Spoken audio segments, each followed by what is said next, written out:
प्रधानमंत्री मोदी ने देश में एक बड़ा सफाई अभियान छेड़ दिया है। राजनीति में वो भ्रष्ट नेताओं का सफाया करने में लगे हैं कि भाई 30 दिन 31 दिन अगर जेल में रहोगे तो कुर्सी छोड़ो। देश के सिस्टम में घुसे घपलेबाजों का सफाया कर रहे हैं। साथ ही देश में घुसपैठियों के सफाई के लिए भी उन्होंने मिशन शुरू कर दिया है। आपको याद होगा पीएम मोदी ने 15 अगस्त को ही घुसपैठियों को खदेड़ने के लिए हाई पावर डेमोग्राफी मिशन शुरू करने का ऐलान किया था और इस मिशन की शुरुआत आज पीएम मोदी ने बिहार से कर दी। पीएम मोदी ने साफ कहा कि वो घुसपैठियों को बिहार के लोगों का हक छीनने नहीं देंगे। आज पीएम मोदी बिहार और बंगाल के दौरे पर रहे। राहुल गांधी भी बिहार में यात्रा कर रहे हैं। पीएम मोदी और राहुल गांधी की मौजूदगी ने बिहार के चुनाव में नया करंट दौड़ा दिया। राहुल गांधी कई दिनों से बिहार में वोट अधिकार यात्रा निकाल रहे हैं, वोट चोरी का माहौल बना रहे हैं, जनता से कह रहे हैं कि नरेंद्र मोदी ने उनका वोट चोरी कर लिया है या वोट चोरी कर रहे हैं। लेकिन आज पीएम मोदी ने बिहार के चुनाव में उतरकर राहुल गांधी के वोट चोरी के मुद्दे को ही पलट दिया, क्योंकि राहुल गांधी के ये कहकर वोटर वेरिफिकेशन का विरोध कर रहे हैं कि इसके जरिए वोट चोरी हो रही। लेकिन आज पीएम मोदी ने इशारों में कह दिया कि राहुल गांधी वोटर वेरिफिकेशन का विरोध करके घुसपैठियों को बचाने में लगे हुए हैं। राहुल गांधी बिहार की जनता को भरोसा दे रहे हैं कि वो उनका वोट चोरी नहीं होने देंगे। इधर पीएम मोदी ने भी बिहार की जनता को भरोसा दिया कि भाई तुम्हारे घुसपैठियों को बिहार के लोगों का हक छीनने नहीं दूंगा मैं। राहुल गांधी नैरेटिव गढ़ रहे हैं कि बिहार में वोट चोरी इसलिए अंबानी अडानी करा रहे हैं ताकि वो लोगों का पूरा पैसा छीन लेंगे। उधर आज पीएम मोदी ने कह दिया कि कांग्रेस और आरजेडी जैसे दल बिहार के लोगों का हक छीनकर घुसपैठियों को दे देना चाहते हैं। यानी राहुल गांधी कह रहे थे कि मोदी तो जनता का सब छीनकर अंबानी अडानी को दे देंगे। आज पीएम मोदी ने उसी पर पलटवार कर दिया और कह दिया कि जनता का असली हक तो घुसपैठिए छीन रहे हैं और कांग्रेस आरजेडी उन्हीं घुसपैठियों को बचा रही। राहुल गांधी जिस यात्रा को वोट अधिकार यात्रा बता रहे हैं, पीएम मोदी ने एक तरह से उसे घुसपैठिया बचाओ यात्रा बता दिया। पीएम मोदी बिहार चुनाव को नई लाइन लेंथ पर ले आए। अब यह लड़ाई वोट चोरी का मुद्दा छोड़कर घुसपैठियों पर एक्शन के मुद्दे पर आ गई। पीएम मोदी ने आज राहुल गांधी के नैरेटिव को तो चोट पहुंचाई, साथ ही लालू यादव को भी झटका दे दिया। पीएम मोदी के मंच पर आरजेडी के 2 विधायक पहुंच गए। अब एनडीए के नेता कह रहे हैं कि यह तो अभी शुरुआत है, अभी खेला और होगा। उधर राहुल गांधी और तेजस्वी यादव ने भी बिहार में पूरा जोर लगाया हुआ है। राहुल गांधी ने बिहार में मुस्लिम समुदाय के लोगों से मुलाकात की। बिहार की राजनीति में और क्या क्या धमाके हो रहे हैं। पीएम मोदी ने आज बिहार को 13,000 करोड़ में क्या क्या बड़ी सौगात दी है। पीएम मोदी ने किस पुल का उद्घाटन किया जो बिहार का चुनाव पलट सकता है। मोदी के मंच पर आरजेडी के कौन से विधायक पहुंचे। बिहार से मोदी बंगाल गए तो वहां क्या कह दिया जो ममता बनर्जी के लिए तनाव खड़ा कर देगा। ममता से लेकर राहुल इंडी तक के हर नैरेटिव को लेकर पीएम मोदी ने आज क्या किया है, सबसे पहले इसका चैप्टर, लेकिन पहले एक झलक देखिए।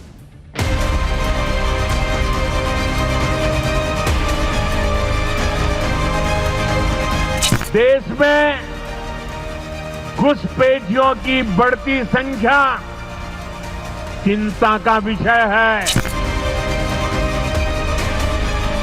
बिहार के सीमावर्ती जिलों में तेजी से डेमोग्राफी बदल रही है। जरा मोदी जी को बताइए, वोट चोर, वोट चोर, वोट चोर। ये आरजेडी और कांग्रेस वाले कोई बेल पर बाहर है, कोई रेल के खेल में अदालत के चक्कर लगा रहा है। किसी के माइक के लाल में दम नहीं जो बिहारियों का वोट काट दे। यानी नरेंद्र मोदी वर्सेस राहुल गांधी की यह सियासी लड़ाई जो है उसमें अब नए तूफानी जो है बयानबाजी का दौर चल रहा है। आगे पीएम मोदी के बिहार और बंगाल दौरे की बात करेंगे, लेकिन उससे पहले आपको आज पीएम मोदी की वो तस्वीरें दिखाता हूं जिसकी बड़ी चर्चा हो रही है। पहली तस्वीर पीएम मोदी के गमछा घुमाने की। उन्होंने बिहारी स्टाइल में कंधे पर रखे गमछे को लिया, हवा में जान घुमा के लहरा दिया। पीएम मोदी की तस्वीर काफी वायरल हो रही है। इस तस्वीर को देखकर कहा जा रहा है कि पीएम मोदी तो एकदम चिल मोड में है भाई। उन्हें देखकर ऐसा लग ही नहीं रहा कि वो जियो पॉलिटिक्स में जो जबरदस्त लड़ाई छिड़ी हुई है उसमें भी जुटे हुए हैं। ये तस्वीरें डोनाल्ड ट्रंप को भी हैरान कर रही होंगी अगर देख लेंगे भाई तो, क्योंकि ट्रंप ने भारत पर सबसे ज्यादा टैरिफ लगाया हुआ है, लेकिन वो ना भारत का ना पीएम मोदी का जोश और हौसला कर पाए हैं। ये तस्वीरें उसकी भी गवाही। पीएम मोदी आज बिहार में गया जी का दौरा कर रहे थे। वहां 13,000 करोड़ की परियोजनाओं का उद्घाटन और शिलान्यास किया। गया जी में रैली के दौरान पीएम मोदी ने ओपन जीप में रोड शो किया। रैली स्थल तक पहुंचे, भीड़ देख रहे हैं बॉस। यह नरेंद्र मोदी के लिए जो भीड़ आई हुई है सुनने के लिए, आप देख रहे हैं पूरा खचाखच भरा हुआ मामला। उनके साथ बिहार के सीएम नीतीश कुमार थे, डिप्टी सीएम भी मौजूद रहे वहां पर। इसके अलावा पीएम मोदी बिहार के बेगूसराय भी गए, वहां भी उन्होंने रोड शो किया। बेगूसराय में पीएम मोदी की एक झलक पाने के लिए बड़ी संख्या में भीड़ जुट गई थी। देखिए पीछे तक, बाप रे, जिसको जहां जगह मिल रहा है वहीं से खड़ा होकर हाथ हिला रहा है कि मोदी जी आए। आज पीएम मोदी ने बिहार के दौरे पर बड़ी बात भी कह दी। बिहार में वोटर वेरिफिकेशन के मुद्दे पर एकदम बवाल मचा हुआ है, तो पीएम मोदी ने घुसपैठियों का मुद्दा उठाया। पीएम मोदी ने दो बड़ी बातें कही। पहली तो यह कही कि बिहार के सीमावर्ती जिलों में तेजी से डेमोग्राफी बदल रही है। दूसरा यह कि कांग्रेस और आरजेडी जैसे दल बिहार के लोगों का हक छीनकर घुसपैठियों को देना चाहते हैं। सुनिए घुसपैठियों को लेकर पीएम मोदी ने क्या कहा, फिर आपको बताऊंगा कि राहुल गांधी की यात्रा में क्या हो रहा है। देश में घुसपैठियों की बढ़ती संख्या चिंता का विषय है। बिहार के सीमावर्ती जिलों में तेजी से डेमोग्राफी बदल रही है। इसलिए एनडीए सरकार ने तय किया है कि देश का भविष्य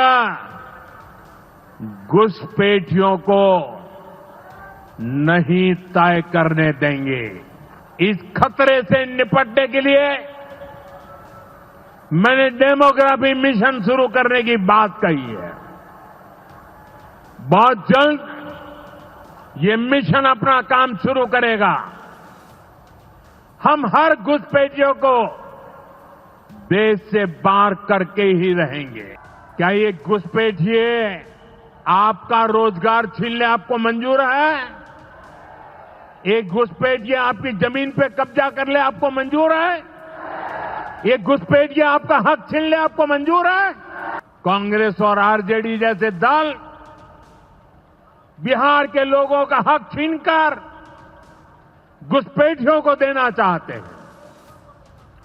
तुष्टीकरण के लिए, वोट बैंक को बढ़ाने के लिए कांग्रेस आरजेडी वाले कुछ भी कर सकते हैं, कितने ही नीचे जा सकते हैं। यानी नरेंद्र मोदी ने क्लियर कर दिया कि आरजेडी और कांग्रेस मिलकर बिहारियों का हक उठाकर घुसपैठियों को देना चाहती। पीएम मोदी ने घुसपैठियों के खिलाफ पैन इंडिया अभियान छेड़ दिया। खासकर बॉर्डर स्टेट में घुसपैठियों के खिलाफ अभियान लगातार अब तेज किया जा रहा है। घुसपैठियों को रोकने के लिए असम में बीजेपी सरकार ने बड़ा फैसला किया है। अक्टूबर से असम में 18 साल से ऊपर के लोगों के आधार कार्ड ही नहीं बनेंगे। घुसपैठियों को भारतीय नागरिकता लेने से रोकने के लिए ऐसा किया गया है। असम सरकार ने 18 साल के ऊपर के लोगों को अभी 1 महीने का वक्त दिया है। हालांकि एससी, एसटी और चाय बागानों से जुड़े लोगों को 1 साल का वक्त दिया गया है। सीएम हेमंता ने इस फैसले पर कहा है कि असम में आबादी के मुकाबले 103% आधार कार्ड की कवरेज है, यानी 18 साल से ज्यादा उम्र के सभी लोगों का आधार कार्ड बन चुका है, इसलिए यह फैसला लिया गया है। इसके अलावा राज्य में लगातार बांग्लादेशी घुसपैठिए पकड़े जा रहे हैं, इसलिए हम आधार कार्ड जारी करने पर रोक लगा रहे हैं ताकि कोई इसकी आड़ में नागरिकता न ले सके। यानी इधर नरेंद्र मोदी ने मिशन की शुरुआत की, उधर एक्शन भी दिखने लगा। यूपी में भी घुसपैठियों के खिलाफ एक्शन तेजी से चल रहा है। आज ही यूपी एटीएस ने एक ऐसे गैंग का पर्दाफाश किया है जो रोहिंग्या और बांग्लादेशियों का फर्जी आधार कार्ड बना रहा था। यूपी एटीएस ने गैंग के 8 लोगों को गिरफ्तार किया। यह गैंग फर्जी आधार कार्ड बनाता था, 9 राज्यों में एक्टिव था। यूपी, बंगाल, बिहार, झारखंड, दिल्ली एनसीआर, राजस्थान, महाराष्ट्र, हरियाणा और उत्तराखंड में यह लोगों को फर्जी आधार कार्ड बना के दे रहा था। यानी आप देखिए कि बांग्लादेशी और रोहिंग्यास को गलत तरीके से इस देश में बसाने के लिए कैसे फर्जी दस्तावेज बनाने का खेल चल रहा है। यही वजह है कि पीएम मोदी कह रहे हैं कि वो घुसपैठियों का सफाया करके रहेंगे, उन्हें देश के लोगों का हक नहीं छीनने देंगे। पीएम मोदी ने राहुल गांधी के वोट चोरी वाले मुद्दे को घुसपैठियों की तरफ मोड़ दिया है। कांग्रेस और आरजेडी पर नए आरोप लगाकर इंडी गठबंधन को फंसा दिया। उधर बिहार में यात्रा निकाल रहे राहुल गांधी खुद अपना ही नुकसान करने में लगे हुए हैं। राहुल गांधी अब अपनी यात्रा में नरेंद्र मोदी चोर हैं जैसे नारे लगवा रहे हैं, वोट चोर गद्दी छोड़ बुलवा रहे हैं। यह नरेंद्र मोदी पर पर्सनल हमला है। राहुल गांधी को यह पर्सनल हमला पॉलिटिकली कहीं भारी ना पड़ जाए, क्योंकि वो इसका अंजाम पहले देख चुके हैं जब वो चौकीदार चोर है वाला नारा लगवाते थे। साल 2014 के कांग्रेस नेता मणिशंकर अय्यर ने नरेंद्र मोदी के खिलाफ पर्सनल अटैक किया था, जो चुनाव में कांग्रेस को बहुत भारी पड़ गया था। साल 2019 के लोकसभा चुनाव में राहुल गांधी ने चौकीदार चोर है के नारे लगवाए थे, वो दाव उल्टा पड़ गया था और नरेंद्र मोदी की सीटें और बढ़ गई थी। लेकिन ऐसा लग रहा है कि राहुल गांधी ने पुरानी गलतियों से कोई सबक नहीं सीखा। वो फिर से नरेंद्र मोदी को चोर चोर कहकर पर्सनल अटैक कर रहे हैं। प्रधानमंत्री के लिए चोर जैसे शब्द बिहार की जनता को पसंद आएंगे क्या? सुनिए राहुल गांधी की यात्रा में कैसे कैसे नारे लग रहे हैं। जरा मोदी जी को बताइए, वोट चोर, वोट चोर, वोट चोर।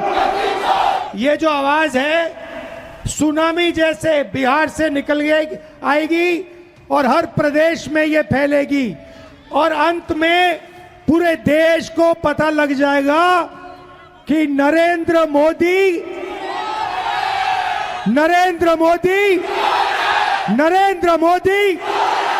क्या चोरी करता है, क्या चोरी करता है, क्या चोरी करता है? नरेंद्र मोदी वोट चोर। आप लेवल देख रहे हैं बॉस। नरेंद्र मोदी चोर है के नारे लगवा रहे हैं, नरेंद्र मोदी वोट चोरी करता है बोल रहे हैं। राहुल गांधी जो पॉलिटिक्स कर रहे हैं वो उनको तो छोड़िए, पूरी कांग्रेस पार्टी के लिए कितनी घातक हो सकती है इस तरह की नारेबाजी, वो समझ नहीं रहे। ठीक है, उनके आसपास पार्टी के लोग हैं वो बोल देंगे, लेकिन पब्लिक को यह पसंद आएगा कि देश के प्रधानमंत्री को आप नारा लगवा रहे हैं कि नरेंद्र मोदी चोर है। राहुल गांधी बिहार में वोटर वेरिफिकेशन के खिलाफ बोल रहे हैं, लेकिन आज जब सुप्रीम कोर्ट में स्पेशल इंटेंसिव रिवीजन यानी एसआईआर पर सुनवाई हुई तो कोर्ट ने बिहार की पॉलिटिकल पार्टीज को ही फटकार लगाई। सुप्रीम कोर्ट ने कहा कि एसआईआर को लेकर राजनीतिक दलों की निष्क्रियता हैरान कर देने वाली है। कोर्ट ने हैरानी जताई कि राजनीतिक दलों के 1,60,000 बूथ लेवल एजेंट होने के बावजूद सिर्फ कुछ आपत्तियां आई हैं।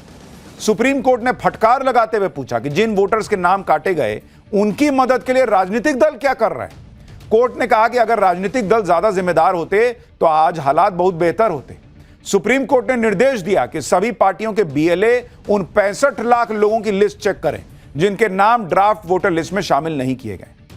यानी दूसरे शब्दों में कहें तो सुप्रीम कोर्ट ने वोटर वेरिफिकेशन के मुद्दे पर राजनीति करने वाले नेताओं को एक तरह से कह दिया कि सियासी स्टंट करने से अच्छा है कि अगर वाकई वोटर को लेकर इतना चिंतित हो तो अपने बूथ लेवल एजेंट को बोलो कि ग्राउंड पे जाएं, देखें किसका नाम नहीं है। अभी चुनाव आयोग कह ही रहा है कि मैं नाम सुधार दूंगा अगर किसी का नहीं है, गलत हो गया, कुछ हो गया है, वो सुधरवाओ।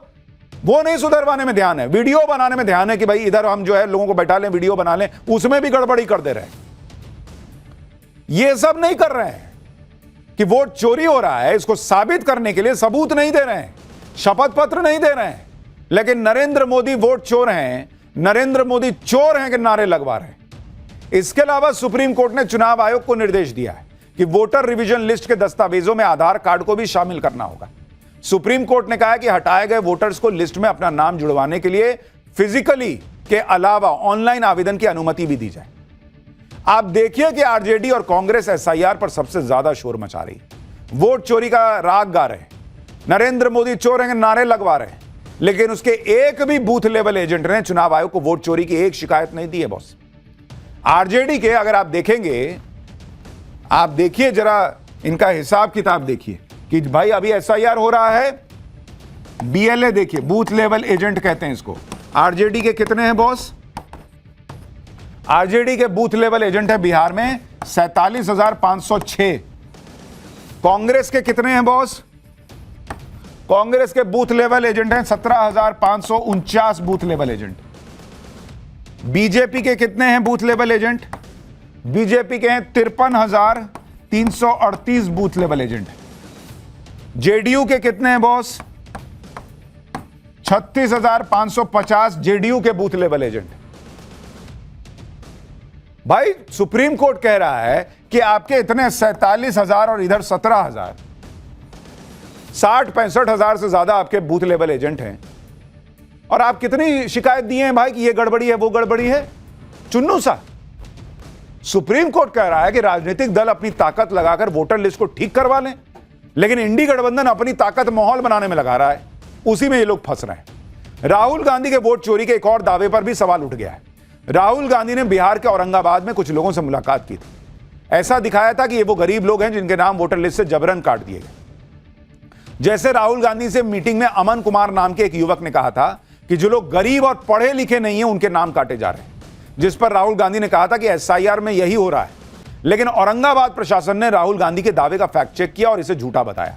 औरंगाबाद प्रशासन ने राहुल गांधी से मिलने वाले अमन कुमार का वीडियो साझा किया, जिसमें अमन कुमार ने बताया कि वोटर लिस्ट में उनका नाम है, वो इसे देखकर सही से चेक नहीं कर पाए थे। आप बताइए बॉस, राहुल गांधी की इन वीडियोस में जो लोग दिख रहे हैं वो खुद बता रहे हैं। एक वो महिला ने बताया था कि भाई मेरे परिवार का नाम था, ये लोग उठा के हमको जबरदस्ती ले गए कि तुम्हारा नाम नहीं है, देखो वहां पे जो है वो राहुल गांधी के सामने भी जाके बताना कि नाम नहीं है तो नाम जुड़ जाएगा। झूठे ले गए। बाद में वो बोली कि नहीं मेरा नाम तो है। अब ये लड़का भी कह रहा है कि मेरा नाम है, मैंने देखा नहीं था। और अगर नाम नहीं है तो 1 महीने 30 दिन का समय इलेक्शन कमीशन ने इसी के लिए दिया है ना बॉस, कि जिसका नाम नहीं है आपका बूथ लेवल एजेंट ताल ठोक के बोले कि इसका नाम कैसे नहीं है जी, ये देखिए डॉक्यूमेंट है, डालिए इसको, डलवाओ नाम नहीं डलवाना है, नारे लगवाने। सुप्रीम कोर्ट कह रहा है कि एसआईआर को लेकर राजनीतिक दल लोगों की मदद नहीं कर रहे, लेकिन एसआईआर को लेकर कांग्रेस और आरजेडी मिलकर राजनीति खूब कर रही है, ये तो दिख रहा है। राहुल गांधी और तेजस्वी यादव मिलकर एसआईआर के खिलाफ बिहार में वोटर अधिकार यात्रा निकाल रहे हैं। शुक्रवार को यात्रा के छठे दिन दोनों का काफिला मुंगेर जिले में निकला। इसी दौरान राहुल और तेजस्वी यादव मुंगेर के जमालपुर में खानकाह रहमानी पहुंचे, जहां उन्होंने मुस्लिम स्कॉलर्स से बातचीत की। राहुल और तेजस्वी ने खानकाह के मौलाना अहमद वली फैजल रहमानी से मुलाकात की है। यह मुलाकात करीब 20 मिनट चली। इस मुलाकात को महज औपचारिकता नहीं माना जा रहा, क्योंकि 1901 में स्थापित यह संस्था न सिर्फ धार्मिक दृष्टि से अहम है, बल्कि बिहार की मुस्लिम सियासत में इसकी गहरी पकड़ है। राहुल और तेजस्वी ऐसे पहले नेता नहीं हैं जो इस खानकाह में गए। गांधी परिवार से तो इस खानकाह का पुराना नाता है। यहां जवाहरलाल नेहरू भी आ चुके हैं। राहुल गांधी के पिता राजीव गांधी ने भी साल 1985 में इस खानकाह का दौरा किया था। तब की एक तस्वीर भी सोशल मीडिया पर वायरल हो रही है। और अब चुनावी माहौल में राहुल गांधी खानकाह पहुंचे और उनके साथ तेजस्वी यादव भी थे, तो इसे मुस्लिम वोटर्स को साधने के तौर पर देखा जा रहा है और इसको लेकर पॉलिटिक्स भी शुरू हो गई। देखिए एक बार। राहुल गांधी जी वोट बैंक की पॉलिटिक्स कर रहे हैं। उनको वो खानकाह में इसलिए गए हैं कि वहाँ जाकर वो मिलेंगे तो कुछ वोट हासिल हो जाएंगे। हम लोग शुरू से कह रहे हैं ये वोट पाने के लिए, सत्ता पाने के लिए यात्रा है। ये वोट अधिकार यात्रा नहीं है, ये सत्ता पाने की लालच की यात्रा है। इसीलिए वो जाके मुस्लिम धर्मगुरु से मिल रहे हैं। श्री राहुल गांधी जी, श्री तेजस्वी यादव जी का जयकारा कर रहे हैं अल्पसंख्यक भाई। तो सेकुलरिज्म का जो झंडा बुलंद हो रहा है, देश में हिंदू मुस्लिम सिख ईसाई हम सब हैं भाई भाई, इसलिए सारे जहां से अच्छा हिंदुस्तान कहा गया। विरोधियों को क्यों पेट में दर्द हो रही है? वोटर वेरिफिकेशन के अलावा आज पीएम मोदी ने भ्रष्टाचार के मुद्दे पर भी इंडी गठबंधन को फंसाया। पीएम मोदी ने उस बिल का जिक्र किया जिसमें 30 दिन की जेल होने पर पीएम, सीएम, मंत्री किसी की भी कुर्सी जा सकती है। इंडी गठबंधन इस बिल का भयंकर विरोध कर रहा है। इंडी गठबंधन के इस विरोध पर आज पीएम मोदी ने कांग्रेस और आरजेडी के नेताओं पर लगे भ्रष्टाचार के आरोपों की फाइल खोल दी। पीएम मोदी ने कहा कि जिस पार्टी के नेता कोर्ट के चक्कर लगा रहे हैं, जमानत पे बाहर हैं, वो भ्रष्टाचार को रोकने वाले इस बिल का विरोध कर रहे हैं। सुनिए पीएम मोदी को। हमने कुछ समय पहले ही देखा है कि कैसे जेल से ही फाइलों पर साइन किए जा रहे थे, जेल से ही सरकारी आदेश निकाले जा रहे थे। नेताओं का अगर यही रवैया रहेगा तो ऐसे भ्रष्टाचार के विरुद्ध लड़ाई कैसे लड़ी जा सकती है? इसलिए एनडीए सरकार भ्रष्टाचार के खिलाफ एक ऐसा कानून लाई है जिसके दायरे में देश का प्रधानमंत्री भी है। इस कानून में मुख्यमंत्री और मंत्रियों को भी शामिल किया गया है। आप कहिए भाइयों, जो जेल जाए उसने कुर्सी छोड़नी चाहिए कि नहीं छोड़नी चाहिए? क्या जेल में से कोई सरकार चला सकता है क्या? ये आरजेडी और कांग्रेस वाले कोई बेल पर बाहर है, कोई रेल के खेल में अदालत के चक्कर लगा रहा है, और जो जमानत पे बाहर घूम रहे हैं भी आज इस कानून का विरोध कर रहे हैं।